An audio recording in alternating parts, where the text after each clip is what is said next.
Hello and welcome back to the channel and welcome to another Good Omens reaction. This is season 2 episode 3 and I've got a few bits of corrections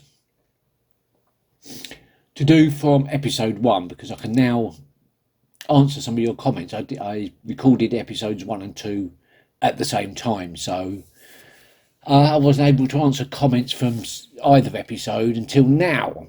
So, last episode we had the story of Job, and apparently Job was played by Peter Davison, the Fifth Doctor. And I've had many people, including a long-time subscriber Daffy, call me a bad Whovian for not noticing that. And I didn't. I mean, I love Peter Davison. I think he's absolutely brilliant. I loved him in Doctor Who. I loved him in A Very Peculiar Practice. Many other things that he's done, including guest appearances on Hitchhiker's Guide to the Galaxy TV series. And yet I somehow missed the fact that it wasn't just David Tennant playing alongside his son, or stepson or whatever, but it was the grandfather as well. So David Tennant's father-in-law. Was Georgia Moffat in it as well? That is the only thing that could make that even better, is if Georgia Moffat was in it as well, but I don't think she was. Shame. Okay, so yeah, I didn't notice that. Another thing is the whole Aziraphale Crowley relationship status thing that I mentioned in episode 1. Okay, it was a long time since I've read the book. I mean, I've got the original 1986 or whatever book, and it's been quite a while since I've read it. Yeah, I was being a little bit small-minded, I think, in my the whole thing stemmed from me having watched Dogma a few weeks previously, and I think I was getting the whole angel thing from that rather than from Good Omens. And it has been a long time since I've read it, so I couldn't remember the words verbatim. But apparently, yes, angels and demons are sexless unless they really want to be a particular gender. And that kind of makes sense, being ethereal, powerful beings. Also, I also thought about it that on a human term, the strongest, most powerful kind of love that we could possibly feel, over time is 80 years maybe, if both partners live a long and happy life. 80 years. If you know someone from kindergarten and you live a long and happy life, even if it's just a friendship, that friendship maximum 95 years. Crowley and Aziraphale have been friends for at least 500 years and have known each other for at least 6,000 years, and who knows how long before the universe was created that they knew each other, although in the creation scene it looked like they'd only just met. But they've known each other for 6,000 years. They've been friends at least until the time of the arrangement, which is 500 years. We can't comprehend that. That's not in our time scale, our time frame. But even from a friendship point of view, their friendship is so strong. And, friendship is love as well. I love my friends just as much as I love anybody else. So, that's still a strong emotion. And they've been friends for that long. Yeah, it goes without saying that their love for each other is going to be a lot stronger than anything we can imagine on a human level. I'll leave it at that. What else did I miss? In the last episode we had the clue, which was the Buddy Holly song, and the fact that a jukebox in a pub in Edinburgh, yeah, I know I pronounced that badly, but because I was thinking about what I was saying. Yeah, a pub in Edinburgh is all the records on the jukebox are turning into Buddy Holly's every day. So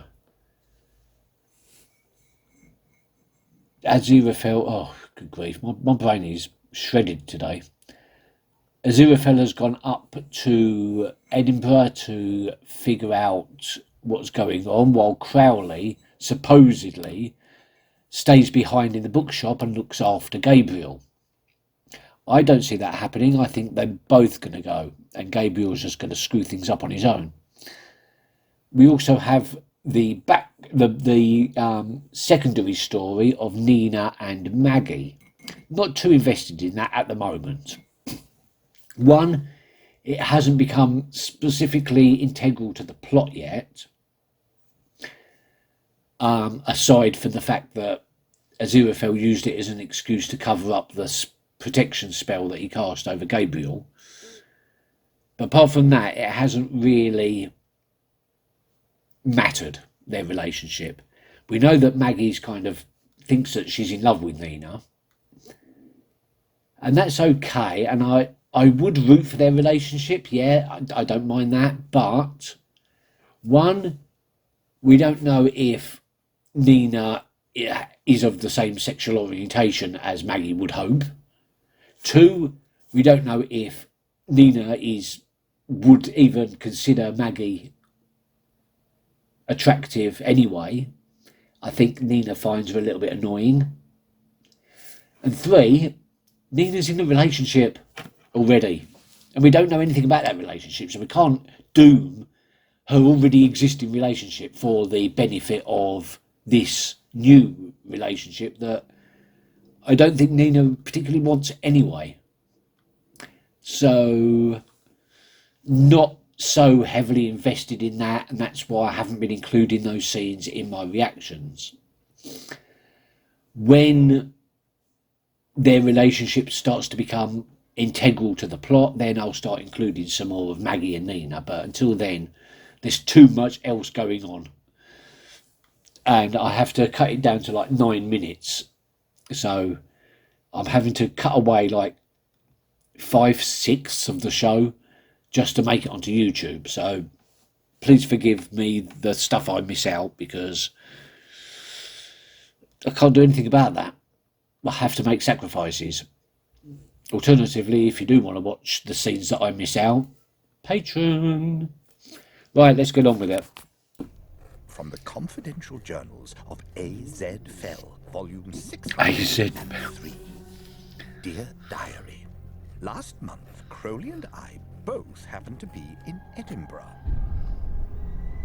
and he insisted I visit a local graveyard at midnight. He had come upon something, he said, that might amuse me. And he's not investigating Burke and Hare. I think there's someone here.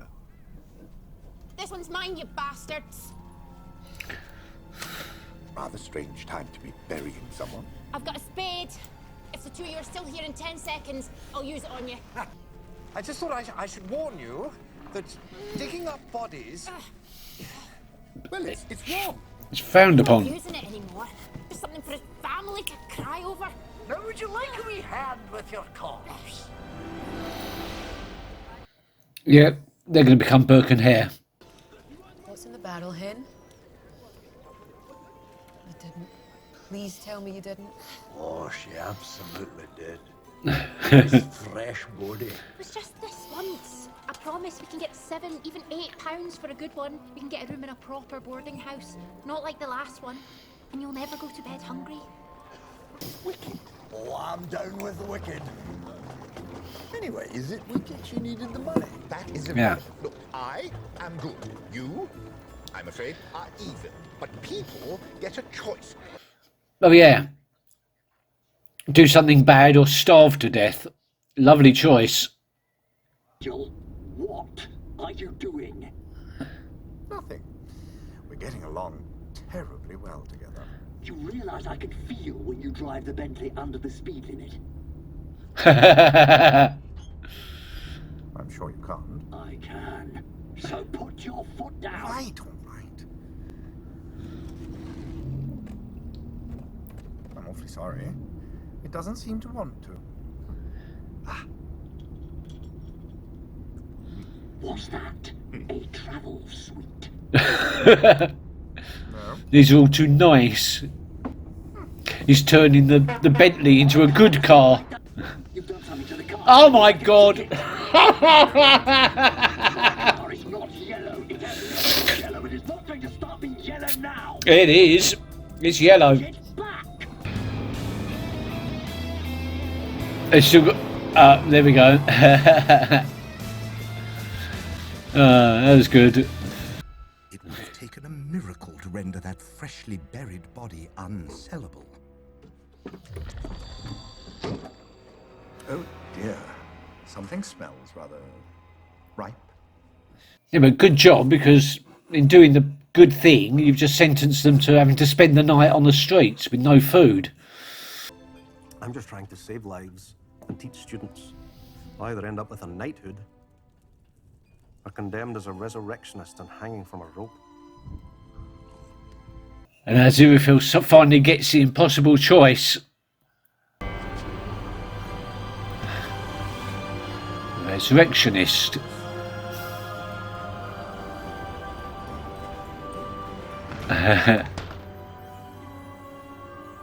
And that's the famous jukebox, is it? Is this the Resurrectionist public house?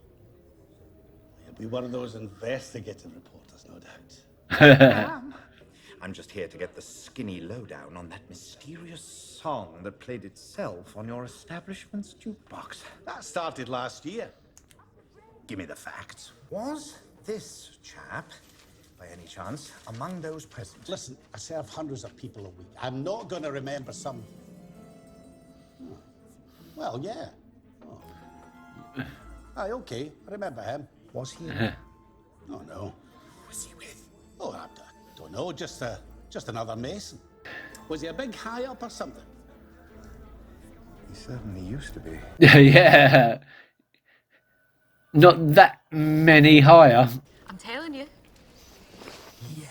You said you'd help, Morag. Just one body can get us off the street. I will help, because that's what pals do. But it still doesn't make it right. That's the spirit. So, as I was saying, big thumbs up from me. Dig up as many bodies as you like. Almost there, Morag. It's nice pressure. Easy to dig. Morag!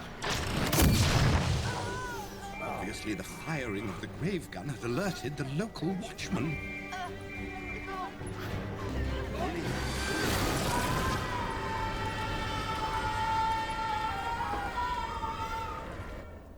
Might have slightly overdone it on the whole.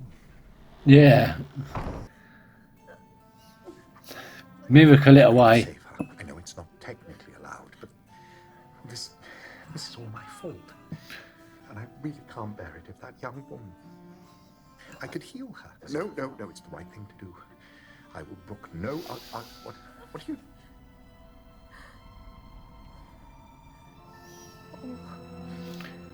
You're too late.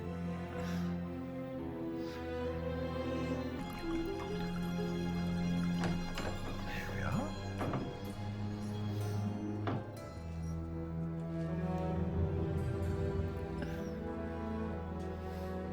It happens. People die. They do, don't they? Bottle of good wine with the proceeds. Gin's faster, wine's fancier. So we can all toast wee Morag. We'll toast her, then I'm going. Going? Where are you going? To join wee Morag. So can we toast her now, please? No. What did you do that for? You'll kill yourself. Constitution of an ox. What? No more dying. No more dying. Dying is just... It's just A waste. wrong. Really? Nah. That sounds like a goat. Nah. Oh God. the laudanum's having an effect on him. If you dare try to snuff yourself again, you are damned forever. Unless... Unless... How much have you got in your wallet? Me? How much, Dr. McFell? About 90 guineas. Wow. That's, yeah, that's loads. Poverty? Here's the money, Angel. But what am I going to do with 90 guineas? Buy a farm and be good. Not just pretendy good, but properly good. But he's going to make it so. No. There will come a tempest, and darkness, and great storms, and the dead will leave their graves and walk the earth once more, and there will be great lamentations. Go on. Revelations again? It's getting closer. What are we talking about now?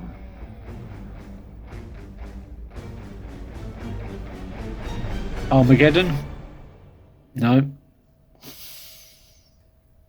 Who am I? What's happened to me? Oh God, not her. Stay here. Excuse me, do you know where... You've got Gabriel hiding in the bookshop, haven't you, Chris? Sorry, mate, I'm a stranger to myself. Beelzebub's not happy with you. Oh, really? Beelzebub? Not happy? But they're always such a little ray of sunshine. Seriously, not happy? I'm surprised you haven't popped in for a quick poke around. You know I can't step over the threshold. Oh, shame I can't invite you in. You're welcome to look all you want from there. Maybe you'll spot an archangel. Hello, customer. Beelzebub and the Dark Council and all the forces of hell will declare war Oh. On me? on your friend. Where is he, by the way? Stock taking. In the basement. In Edinburgh. It's always too late. Yeah. End of the world, baby. Again.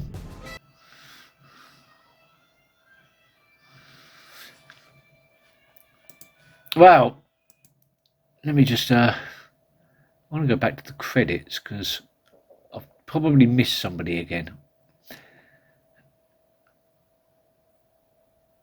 The gravedigger woman. She looked very familiar. Elspeth. Abigail Laurie. Abigail Laurie. Never heard of her.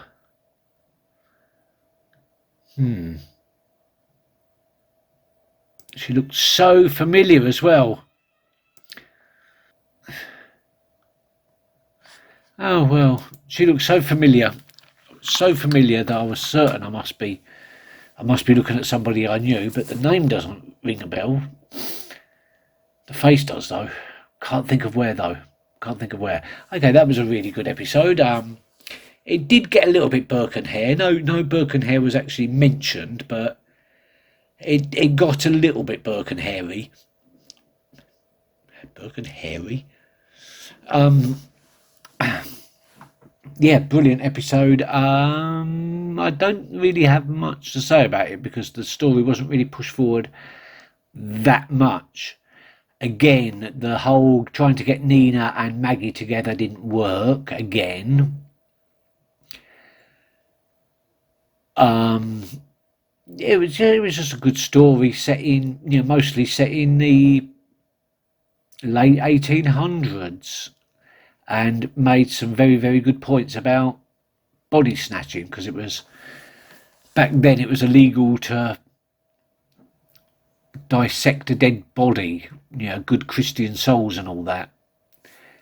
They didn't really like it with murderers, but when it came to murderers, there was always some sort of official that you could bribe to take the hanged victim away. That's how Birkenhair started. They collected collected the recently executed, and then when that ran out, they started grave robbing, and when that ran out, they just cut out all the middle business and just killed the people themselves. It's not funny, but it is kind of funny. So yeah, there was a lot of moral implications there, and I thought it was very interesting. Very interesting. But there. Thank you very much for watching, and I will see you next time. Until then, keep well. Bye bye.